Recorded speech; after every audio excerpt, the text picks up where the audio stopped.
ഈശോമിശിഹായ്ക്ക് സ്തുതിയായിരിക്കട്ടെ. ഒരു കൊച്ചു സംഭവം പറയണമെന്ന് ആഗ്രഹിച്ചു. കഴിഞ്ഞ ദിവസം വൈകുന്നേരം ഞാനും മക്കളും കൂടി ഷട്ടിൽ കളിച്ചുകൊണ്ടിരിക്കുകയായിരുന്നു. അതിൻ്റെ ഇടയിൽ മൂത്തയാളുടെ കയ്യിൽ നിന്ന് മോതിരം, അവൻ കയ്യിലിട്ടിരുന്ന മോതിരം തെറിച്ചുപോയി. സ്വർണ്ണ മോതിരമൊന്നുമല്ല, പക്ഷെ അവനൊത്തിരി പ്രിയപ്പെട്ട ഒരു മോതിരമായിരുന്നു. 4-5 വർഷമായിട്ട് ആ മോതിരം അവൻ്റെ കയ്യിലുണ്ട്. സ്കൂളിൽ പോകുന്ന സമയത്ത് അവനത് ഈശോയുടെ രൂപത്തിൻ്റെ മുമ്പിൽ ഊരി വയ്ക്കും. തിരിച്ചു വരുമ്പോൾ അവിടെ നിന്ന് അത് എടുത്തിടും. ഭരണങ്ങാനത്തുനിന്നോ മറ്റോ മേടിച്ച ഒരു മോതിരമാണ്. അതിലെഴുതിയിരുന്ന ജീസസ് ലവ്സ് യു എന്നൊക്കെ എഴുതിയിരുന്നു. പക്ഷെ അതൊക്കെ മാഞ്ഞു പോയിട്ടുണ്ടായിരുന്നു. പക്ഷെ എന്തോ ആ മോതിരത്തോട് അവനൊരു ഭയങ്കര സ്നേഹമായിരുന്നു.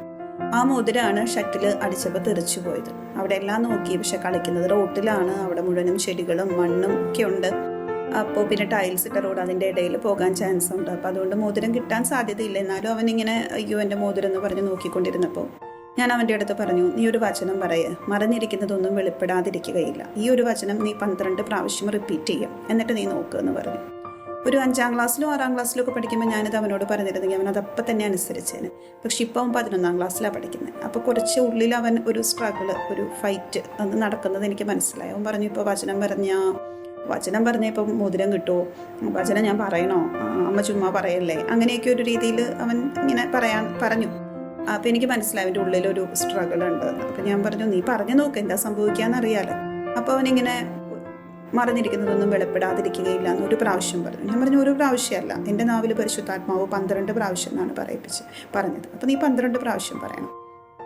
എന്തായാലും അങ്ങോട്ടും ഇങ്ങോട്ടും ഒക്കെ നടന്ന് മോതിരം നോക്കുന്നതിൻ്റെ ഇടയിൽ അവനിങ്ങനെ ഉള്ളിൽ അത് 12 പ്രാവശ്യം വചനം പറഞ്ഞു എന്ന് എനിക്ക് മനസ്സിലായി.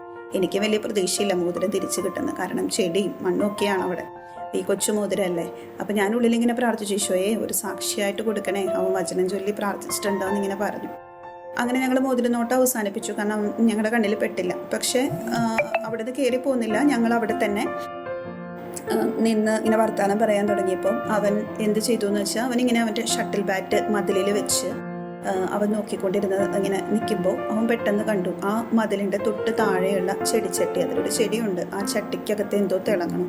അവൻ പറഞ്ഞു, അമ്മ അതെൻ്റെ മോതിരമാണോ, എന്തോ തിളങ്ങുന്നുണ്ട് ആ ചട്ടിക്കകത്ത്. അവൻ തിരിച്ച് മതിലിൻ്റെ അപ്പുറത്ത് വന്ന് ആ ചട്ടിയിൽ നോക്കുമ്പോൾ അവൻ്റെ മോതിരമായിരുന്നു അത് ശരിക്കും പറഞ്ഞാൽ വിശ്വസിക്കാൻ പറ്റുന്നുണ്ടായിരുന്നില്ല. കാരണം ആ ചട്ടിയിൽ ആ മോതിരം വീണ് കിടക്കുന്നത് കണ്ടെത്താൻ പറ്റും എന്നുള്ളത്. അപ്പോൾ അത് ഭയങ്കര ഒരു എന്താ പറയുക സന്തോഷമായിരുന്നു. അപ്പോൾ മറന്നിരിക്കുന്നതൊന്നും വെളിപ്പെടാതിരിക്കുകയില്ല. ശരിക്കും പറഞ്ഞാൽ വചനത്തിൻ്റെ ശക്തി നമ്മുടെ കുഞ്ഞുങ്ങളെയൊക്കെ മനസ്സിലാക്കാൻ, നമ്മുടെ ജീവിതത്തിൽ തന്നെ കൊച്ചു കൊച്ചു സംഭവങ്ങൾ വരുമ്പോൾ ഈ പറഞ്ഞ പോലെ ടീനേജ് കുട്ടികളൊക്കെ ഇച്ചിരി മടിക്കും. എന്നാലും നമ്മളൊന്ന് നിർബന്ധിക്കുകയാണെങ്കിൽ ചിലപ്പോൾ അതൊക്കെ അവരുടെ ജീവിതത്തിൽ ഒരു സാക്ഷ്യമായിട്ട് മാറാനായിട്ട് കാരണമായി തീരും. എനിക്കും എന്തോ ആ സംഭവം വല്ലാതെ മനസ്സിൽ തട്ടി. അപ്പം ഞാൻ വിചാരിച്ചു അതൊന്ന് ഷെയർ ചെയ്യാം. അത് കേൾക്കുന്ന ആർക്കെങ്കിലും ഒക്കെ ഒരു പക്ഷേ ഏതെങ്കിലും രീതിയിലുള്ളൊരു പ്രചോദനമായി മാറിയെങ്കിലോ.